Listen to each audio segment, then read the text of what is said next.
Mike Fisher of DallasBasketball.com with our colleague and occasional DB.com contributor Chuck Cooperstein of ESPN, and of course the voice of the Mavericks on radio. So the Mavericks trade their 2 picks. They get a couple bodies. One of the bodies they get is Rudy Fernandez from Portland. Now, I'm saying they gave up very little to get a real player in Rudy Fernandez, and you about hit me over the head with a free water bottle. No, you know what? I'd agree with you. They didn't give up a lot. But then again, it's not like Rudy Fernandez is worth a lot. Rudy Fernandez was just awful last year. I mean, there's no getting around him.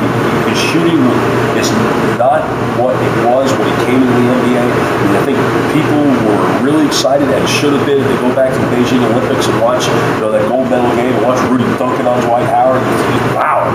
I mean, he does have great athleticism and was a terrific shooter. You would have thought that would have translated, but it did his first year, but his numbers have gone down every year. He lost a lot of confidence. Look, we all saw him in the series with the Mavericks in the first round. He disappeared, a total non-factor. The only thing I can say that maybe works here is that Rudy went through a lot before last season. He said he was homesick. He was not happy in Portland, wanted to get out of there, and then stuff apparently got smoothed over. He went out and played, said he was happy, but obviously his play didn't reflect that. So maybe just a change of scenery gets him going to where everybody really expected him to be when he came over for state. Every coach and every management, they think they can coach him up. Sure. So if you're Carlisle, if you're Donnie Nelson, if you're Cuban, don't you think that the good Rudy, that you can milk that out of him? Well, that's what you're hoping for. I mean, obviously you wouldn't have done the deal otherwise. Right. Like I say, every coach believes that they've got the magic elixir, especially if somebody's got some talent, and I do think he has some talent. He's a passing lane kind of defender, not really great on the ball, but again, given how the Mavericks mix up their defenses, and you play him out on top and he's 6'5", maybe he can cause a little bit of havoc out there. Do you think he makes expendable the Stevensons and the Pages? I think he makes Stevenson expendable. I think that's pretty obvious.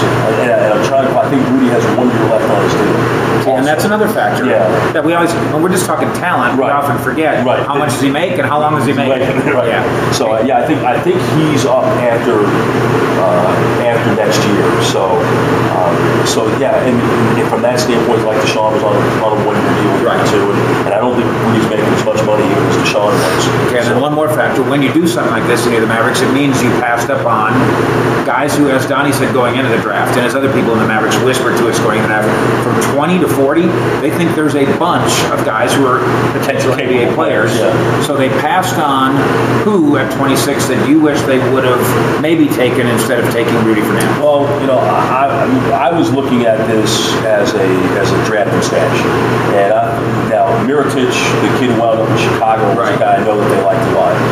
Bertans, the kid from Latvia, apparently played better than anyone at the Eurocamp over in Italy a couple weeks ago. He's 6'10", 210, and at some point, the Mavericks are going to have to address the small forward position, at least put some more youth into that position. Well, yeah, I disagree with the youth thing, though. Who cares if you're young? Just be good. Well, yes, good and young. Hell, and this kid's only 18 years old, so Bertans, and you can keep him over there until he's 21. If you sign Kalon Butler, which I think they will now, I think that pretty much assures that they're very much. It makes them need him more. Need him more. Yes. And I think he's going to get offers, and I think Kalon ultimately is going to get paid. Look, history tell us that no, not Rudy Fernandez. Take the kid from Texas. In 5 years, will we be saying, boy, that kid from Texas?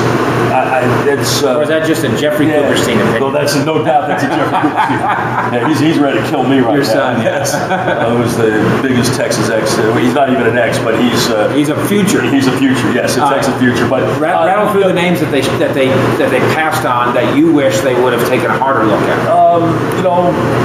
I can't really. I mean, I don't have the list in front of me. Okay, then you like Rudy. No, I mean, I don't like Rudy because I don't like the way he plays. Like I said, I like the Rudy of 2 years ago. I don't like the Rudy that they're getting right now. I mean, I think this is this may be a job for Doc Austin to make sure that he gets inside Rudy's head. And figures out what's going on in there to get him back. Chuck Cooperstein of ESPN Radio, now on Twitter. He is the Ashton Kutcher of Twitter, and then also he's getting ready to bake some donuts for for us on DallasBasketball.com. Always good, Coop. Thanks.